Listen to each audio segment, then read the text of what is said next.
Pessoal, o tema da aula de hoje é naturalismo.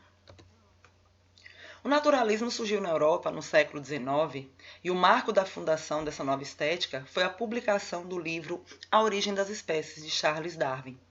Esse livro provocou polêmica porque contrariava o pensamento que vinha sendo defendido até então, que era o criacionismo. Dessa forma, em oposição à ideia de que a humanidade era uma criação divina, Darwin comprovou que, assim como os outros seres vivos, o ser humano é resultado de um processo de evolução. O darwinismo foi uma influência primordial no naturalismo, principalmente no que se refere aos seguintes aspectos: a conclusão de que o ser humano é um animal, igual a qualquer outro, sem nada de divino, e o entendimento de que as espécies mais adaptadas sobrevivem no processo de seleção natural, enquanto as outras sofrem extinção. Como consequência ou como distorção dessas teorias, surgiu a expressão que nós chamamos de darwinismo social. Essa corrente de pensamento provocou justificar, gente, a exploração imperialista que ocorreu lá no século XIX na África, na Ásia e na Oceania, com a noção de que os países dominantes eram superiores, além de propiciar um discurso eugenista que defendia a superioridade de uma raça sobre a outra.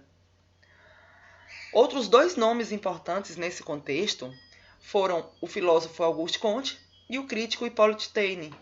Ambos eram franceses. Comte criou o positivismo, que foi uma corrente filosófica que defendia a racionalidade, o pensamento científico, em detrimento de concepções metafísicas ou religiosas. E Taine foi o responsável por divulgar o termo determinismo, que é aquele conceito que direcionou a escrita dos autores naturalistas. Segundo ele, o indivíduo é socialmente condicionado pela sua raça, o meio do qual faz parte e o momento histórico em que vive. Falando no projeto literário do naturalismo, a gente tem que perceber, tem que compreender que os romances naturalistas são caracterizados como literatura de tese. Por quê? Porque eles desenvolvem uma estrutura pensada para provar ao leitor a visão determinista da sociedade. O alvitramento, a perda de dignidade dos indivíduos que vivem em um meio degradante é a grande tese exposta nesses romances. Pretende colocar a literatura a serviço da ciência e, para cumprir esse projeto, os escritores buscam olhar para a realidade através de uma lente do determinismo e das teorias evolucionistas.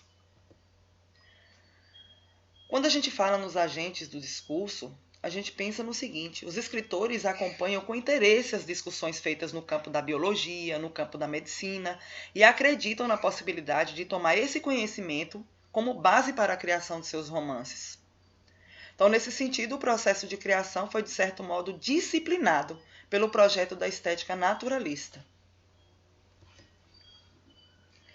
Quando a gente fala da animalização do ser humano, a gente está falando de obras que revelam de que maneira as personagens em condições subhumanas de vida e de trabalho acabam perdendo a própria humanidade e sendo dominadas por seus instintos animais.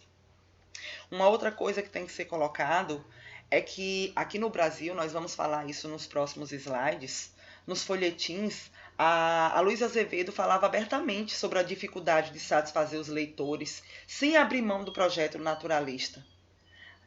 Então a gente tem que pensar no naturalismo e nas divulgações feitas por autores naturalistas a ideia de que os textos, embora estivessem engajados na produção de romances que permitissem o estudo de caracteres, tinham consciência, os escritores, da importância de conquistar o interesse do público, para evitar uma difícil decisão entre produzir obras para vender ou fazer uma opção radical e adotar a forma literária que mais lhe agradasse.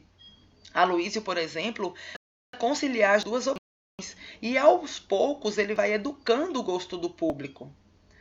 Essa solução garantiu, inclusive, que houvessem leitores para os romances naturalistas, mas não evitou que muitos se chocassem com os temas abordados e com o modo como alguns comportamentos eram francamente descritos.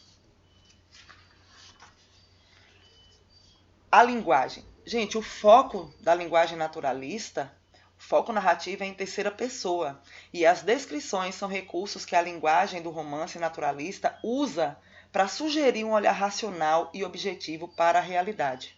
A descrição dos cenários pretende recriar a realidade de maneira fotográfica, compondo um espaço formado pela apresentação de várias imagens que se sobrepõem, de modo a montar um quadro final bastante preciso.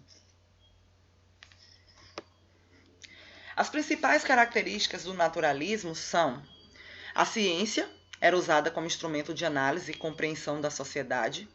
As personagens eram vítimas do determinismo, condicionadas por sua raça, meio e momento histórico em que viviam. A análise psicológica realista tornou-se menos importante, com prevalência das motivações biológicas. Com base na ideia de que o ser humano é um animal comandado por instintos, as personagens eram construídas nessa perspectiva. O instinto sexual sobressaiu-se a todos os outros, em oposição à capacidade racional das personagens.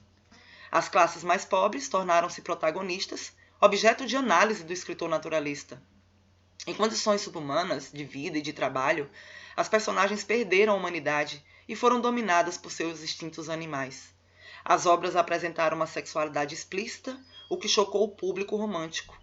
A mulher foi tratada como histérica, a pessoa negra como inferior, e o indivíduo homossexual como doente. Zoomorfização. Características de animais foram associadas a seres humanos. E para concluir, vou falar um pouquinho para vocês sobre o autor naturalista francês Émile Zola, que publicou o livro de ensaios O Romance Experimental, e nessa obra ele expôs os fundamentos teóricos do naturalismo. Criou também obras de ficção, e uma das principais é Germinal, que foi feita em 1885, mostrando o drama de operários das minas de carvão na França. Eles enfrentavam as piores condições de trabalho, risco de vida, salários miseráveis. E esse descontentamento acaba provocando uma greve geral, liderada pela personagem Etienne. A gente tem o fato de que o meio onde os personagens trabalham, isso é, as minas de carvão, acabam comprometendo a sua humanidade. Também existe o processo de zoomorfização presente em alguns recortes do texto. Trouxe aqui para vocês alguns exemplos. Temos aqui dentro do trecho o menino fitava-o com aquela cara de rato. Aqui vem falando de uma inteligência cheia de manha selvagem, reconquistada pela animalidade ancestral. Então nós percebemos aí várias associações que os autores costumavam fazer entre os personagens e comportamentos ou características animais. Émile Zola chega a definir o naturalismo como uma aplicação na literatura do método de observação e de experimentação descrito por Claude Bernard no livro Introdução ao Estudo da Medicina Experimental. Cria assim o que a gente chama de romance experimental. O interesse de Zola vai além disso. Ele acredita que, compreendendo o comportamento humano e suas motivações, é possível atuar na transformação dos indivíduos para alcançar o melhor estado social. Bom, eu espero que vocês tenham gostado dessa aula. Nós voltamos na próxima aula com o naturalismo no Brasil. Um grande abraço e até lá!